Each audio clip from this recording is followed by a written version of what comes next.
Welcome to the Versa Business Tips Podcast. I'm your host, founder, and CEO of Versa Business Systems, Shaheen Mazloom. We are here with a very special guest, Brad Englert. He's a consultant in the IT space, helps businesses with everything IT related. Thanks for joining us today. How you doing, Brad? Great. Thanks for inviting me. Absolutely, man. Absolutely. So for those out there that don't know who you are, what your company does, tell us a little bit about yourself. Well, I was with Accenture for 22 years, 10 years as a partner, and doing large transformational projects, about half in higher ed, the rest in private sector. And then I happily retired. And 2 years later, the University of Texas at Austin called me and asked me to help them with an IT strategy. And that's where I got my graduate degree. So, of course, I said yes. And I started, and within a year, I was the chief information officer, and I served for 7 years as chief information officer. So 54,000 students, 4,000 faculty, 21,000 staff, 250,000 devices hooking to the network every day. Jeez. And we really just modernized it, moved as much as we could to the cloud. Yeah. Yeah. Very cool. So, a lot of your, I guess your work is helping modernize companies or getting them onto the new wave of technology and security as well, right? Yeah, absolutely. Yeah. Yeah. I mean, nowadays security is so important. I mean, it's crazy the amount of, the other day I was reading an article about a hospital that got hacked by the Russian mob down in Texas, Austin, I think. Yeah. And, it's just crazy that stuff is happening, right? Like you've got this big hospital and you're not up to date. The university is attacked 24/7 every day. And it's state sanctioned actors, China, Iran, North Korea, and then it's the bad guys, the cartels. That's crazy. And so we just have a very sophisticated way to sniff the network and find bad actors. Yeah.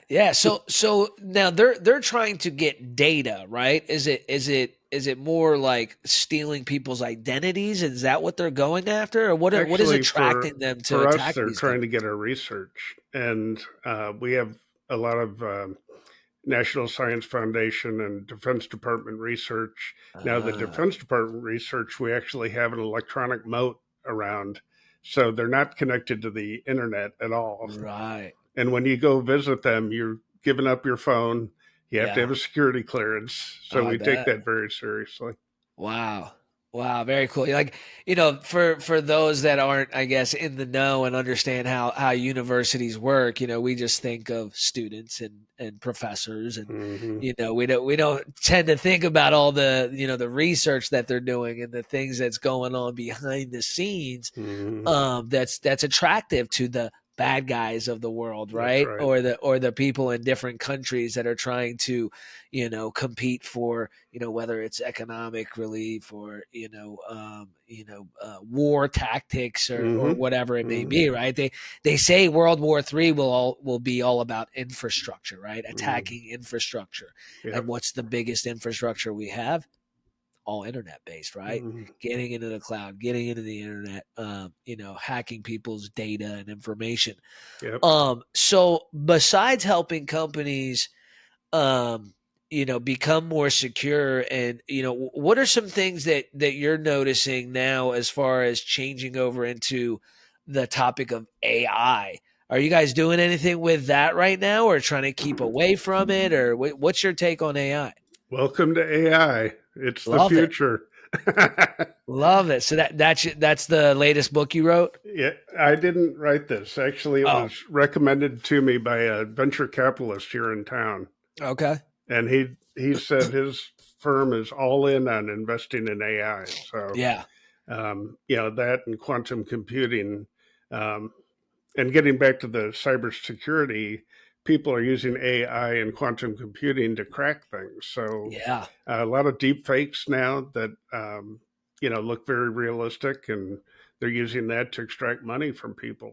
Yeah. It's crazy. I was, I got a link, it was probably a few months ago, in a text message, right? And when I opened the link, it looked like I was on Walmart.com. And I wasn't. I was on Walmart.co or something, something very close to it. But, had it been, say, my mother who's 65 and was looking Right. to buy something on Walmart, her card information would have been stolen, and I mean, God knows what else, right? Yep. Yep. So it's unfortunate, uh, all this technology can be used for great, Yeah. and the bad thing is that it can also be used for bad, right? Like That's right. we went through the same thing when the internet came out. Hmm. Right. I mean, I was young, I mean, I remember having dial up as a kid, but I remember there was that worry and that fear like there is with AI, right? It's the Hmm. same thing. We're seeing the exact same thing, the same conversations, Right. and the government saying, "Look, we've got to control this." And so they're trying to. What baffles me is they have people that barely know how to use an iPhone putting these, this legislature in place. But that's a different topic. Yeah. Well, I'm uh, professionally paranoid. That's for sure. yeah, yeah, for sure. I wish they had, some people that understood it a little bit more. Hmm. Up there in the high office creating these regulations when it comes to AI and targeting and information and all that. Hmm. But, what are some the companies that you're dealing with, are they more on the larger scale like universities and people that have thousands of employees, or are you also dealing with some of your small medium sized businesses? Well, with the firm, all our customers were huge corporations, multinational. Yeah. Accenture being a multinational corporation, and I had one project where it was a telecommunications company, and we were doing development around the world, around the sun. We followed the sun, and so we had coders in India working when we were sleeping, and vice versa. Wow. So yeah, just the big projects. Since I left the university, it's been smaller projects, but Right. still a So lot so of. with that company, we're working with your larger businesses. I feel like a lot of the times businesses go for the lower hanging fruit, right? Like it's easier to get a hold of the owner of a small pizza shop versus trying to do business with either the CEO, CFO, or trying to figure out who you need to talk to at those Hmm. larger corporations. What would you say to a company like, for me, for example, if I'm trying to figure out who I need to speak to at a certain company Right. to handle whether it be financial services or what have you? There's Hmm. so many layers of people. Like, how do you go about figuring out, one, who you need to talk to, and then two, getting them to actually have a conversation with you about the product or service that you can offer them that's going to actually help their company? Sure. Well, the simple answer is you need to do a lot of homework. Yeah. And I had vendors come to me and they hadn't checked my website. They don't know what my objectives are, don't know what my Right. values are, know what my strategy is. They're just there for the transaction, Yeah. and And they you can don't last. always tell when you have a conversation with somebody like that. They don't Yeah, know a damn thing about you. They don't care about you, they right? don't That's what care. they're telling you. So I have three principles in all business relationships, and whether it's your boss or a customer or a vendor, and Yeah. that's understand their goals and aspirations. Yeah. Go in curious, what are they trying to achieve? Yeah. Having looked at their website, you know where they're headed. You know what the vision is. You know where they're trying to Yes. get 5 years Yeah. from now. Yep. And then, second principle is set and manage expectations. So once you determine you can help, be very clear on how you can help and when you can help. And Right. then third is genuinely care about their success. Yes. If you do those three things, you'll be successful. Yes. If I'm trying to sell to an organization, I do my homework and then I create a power map. So I get the org chart out and I circle those people who are not just in high positions, but sometimes they're people who are in less obvious positions who are influencers. Right. So, for example, I worked with this large research one university, and the chief of staff of the CFO had been there 25 years, trusted by the CFO. She was a Right. problem solver. She could really make things happen. Well, I Yeah. built a relationship with her, and we transformed all the administrative systems over 2-3 years. Yeah. I go to another our Research One university, meet with the chief of staff, the CFO, and she goes, "I've only been here for a couple of years. I'm doing these little boring projects. I don't think you should talk to me." So it's like, okay, thank you. You just saved Yeah. me an hour today. Yeah, But it's definitely. just being very strategic and intentional. It would Right. be, Yeah. Yeah. The intention is huge, and being genuine, yeah, right? Like you said, a lot of people are just very transaction. They're there for the transaction. I love the way you yeah, said that. mhm, Because you can always tell they're just yeah. trying to get a deal done, right? So They don't so care who it's with or what it's for, or so I had they the just want to most put some money in their pocket. I had my most hated vendor list and my most beloved vendor list. I love And that. so my most hated guy, the account rep would show up once a year for his maintenance check, which was always 10% more, and then I wouldn't hear from him all year. And and I actually hired his company to do an upgrade that broke things that had worked for 5 years. Oh So no! I'm actually with my son on vacation in Baku, Azerbaijan, Oh wow! sending a flaming email to this account rep saying, Right. "I have 54,000 of my closest friends showing up in 2 weeks. You better fix this." And Right. guess what? Over the next year, we found another vendor who is much more responsive, Right. much more modern tools, more secure. And I fired that first vendor. Yep, I And bet. that the new vendor was, when we went live, the senior vice president for sales called me to see if everything was okay. That's someone who cares. 100%. Yep. 100%. Yeah, I mean, it's the thing is, in this day and age, information is so easily put out there, right? Like, as Mhm. soon as you've got a bad name, or you've got the reputation of being lazy and not caring, and getting cut off from contracts or getting fired by clients, etc., you're done. Stick a Yeah, fork in you, because once that starts happening and that information gets out there, nobody's going to want to work with you. that's right. you You know know, um, about 80 to 90% of Accenture's customers are repeat customers. There's that's trust yeah. built there, and it's, as you know, it costs less to sell to an existing A customer than a hundred new percent. There's customer. nothing more important. That was my biggest thing when I started this company 8 years ago. I had been in B2B for 10 years or so before that, and none of the companies I ever worked for really cared. It was always about the transaction, making Hmm. the commission, making the money, increasing the revenue for the company.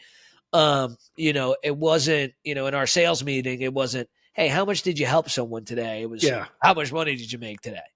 Right. And I just got sick of it. So I decided to go out on my own, and I swore to myself, so we're just going to focus on helping people. Hmm. We're going to give them the best price possible, and we're going to make more money because we're going to keep our customers for Right. life.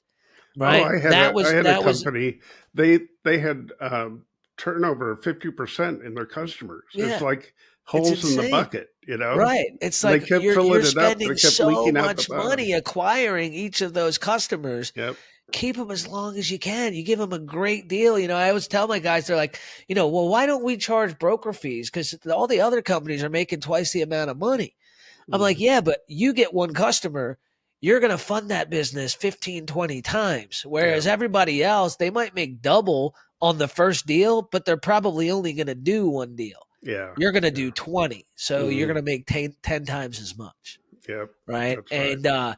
And, when I was a little kid, I started my first business when I was 7. And my dad um, explained to me, he's like, it's better to make $5 5 times than it Hmm. is to make $10 one time. Yeah. Right. Absolutely.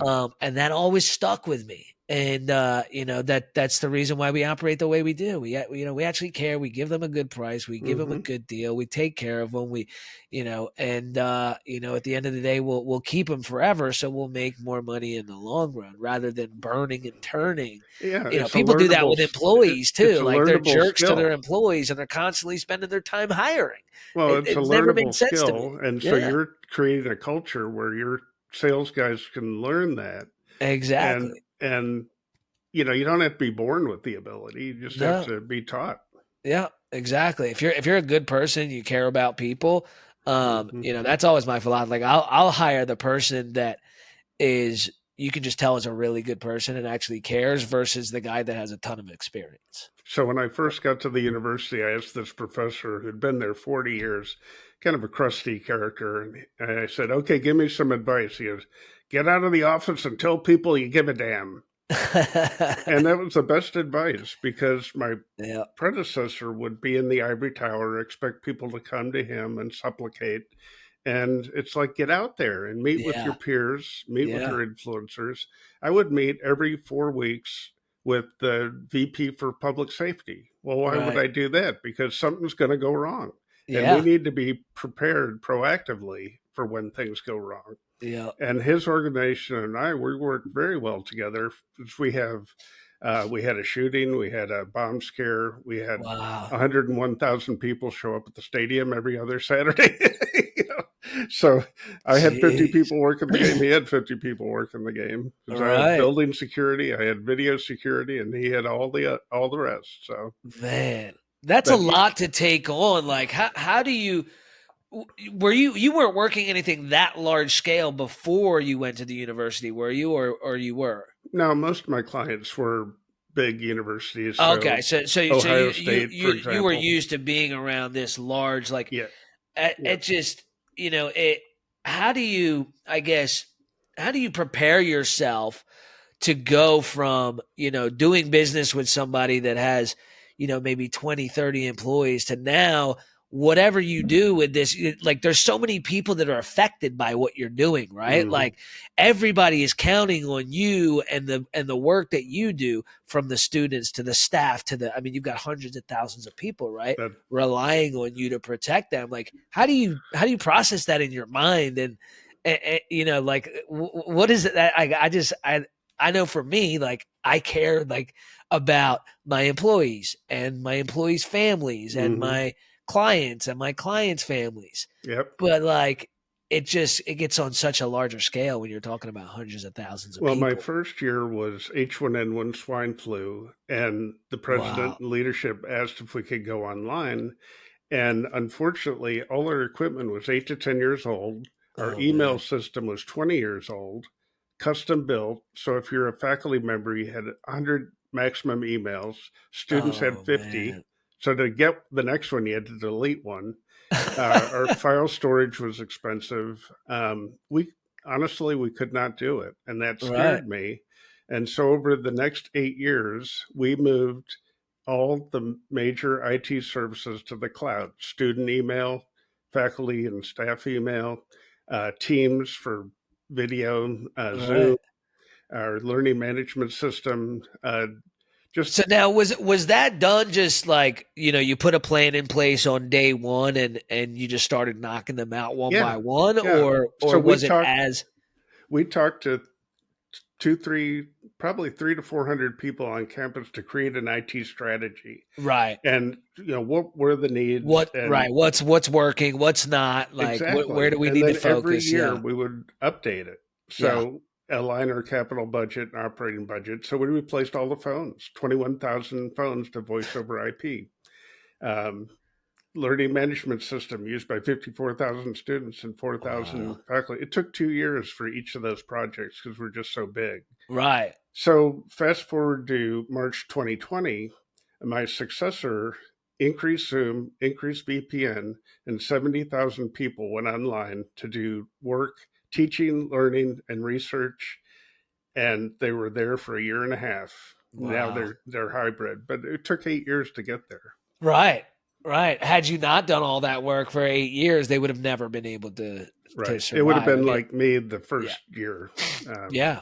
Yeah, absolutely. It's crazy the stuff that we do that we don't even realize we're going to need in the future, but it's so important to stay with the new technology because you right. don't know, like if you get too far behind, like you said, like it could be detrimental, right? Hmm. When you get so far behind, it's like the businesses that I talk to that haven't even started doing anything with AI yet. I'm like, you gotta get on this thing, right? There's still businesses out there that don't have websites. So And when it's we just had like, equipment, what are you when we had doing? servers that were 8 to 10 years old, you could not buy any more. They didn't I make them bet. anymore. Right.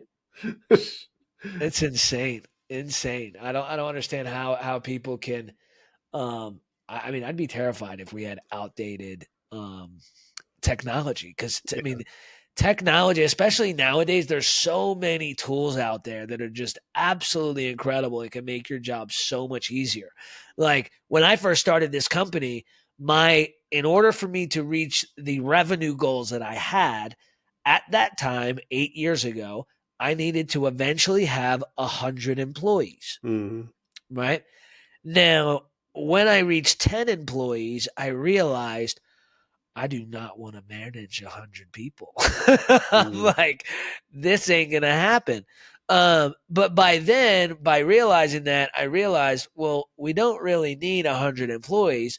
We need 10 employees, and we need the right technology. Hmm. Because if you Hmm. can make it so 10 employees can do the same amount of work that you used to need 100 employees to do, Hmm. you're good.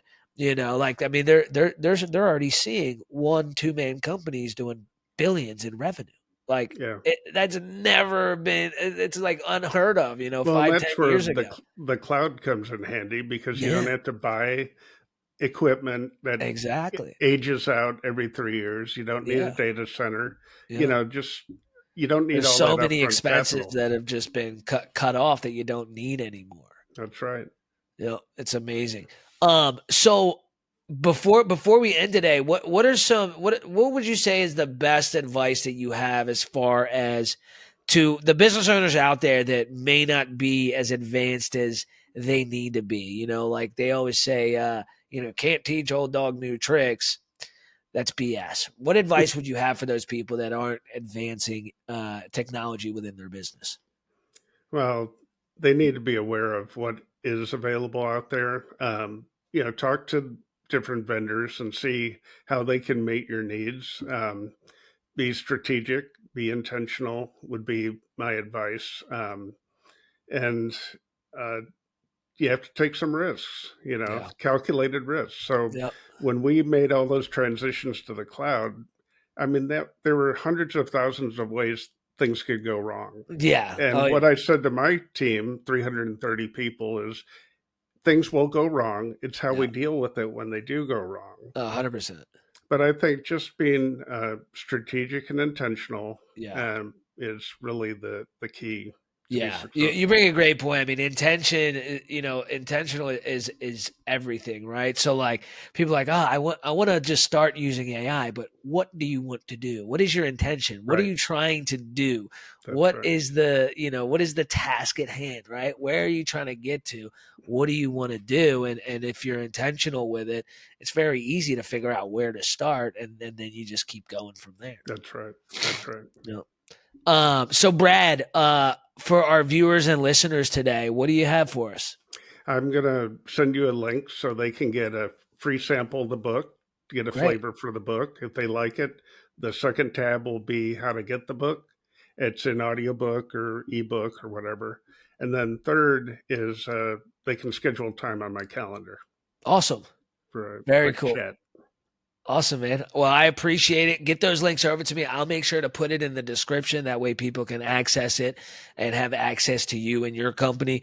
Great. But before we part ways, what does that process look like? So say, I'm let's just say a small company, right? And I know we're not really where we need to be. We need to get more organized with the right technology. Can you walk me through like how that process works? Is it we start with a conversation and you're logging into our computers and figuring out what we need, or how does that work? Well, I had a Texas based retail liquor chain reach out to me. They had grown from one store to 40 stores to 100 Wow. stores, and their IT was stuck at about 30 stores.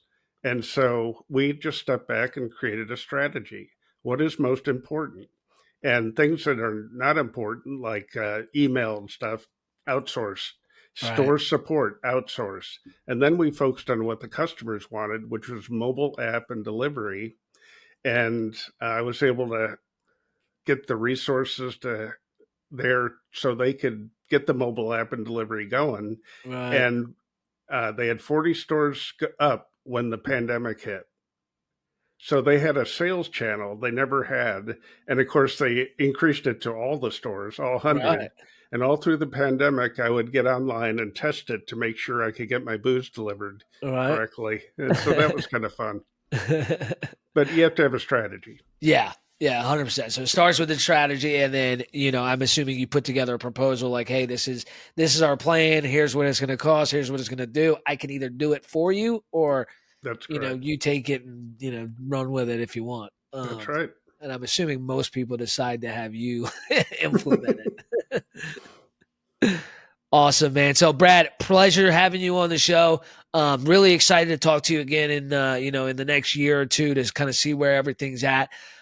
It's really exciting times. I don't know how you feel about it, but the way the country is right now, and the big changes that are happening in technology, and it's just it's really exciting, and for business as a whole. I see a lot of businesses.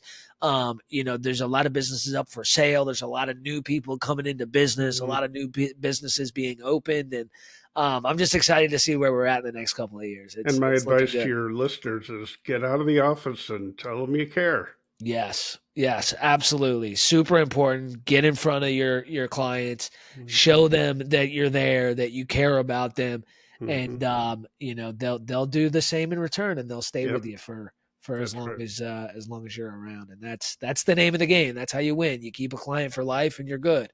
And then you can sell the second and third and fourth and fifth product to them, rather than constantly having to acquire new clients. And if they're not a good client, you can let them go. Exactly. It's a beautiful thing when you got too many clients, right?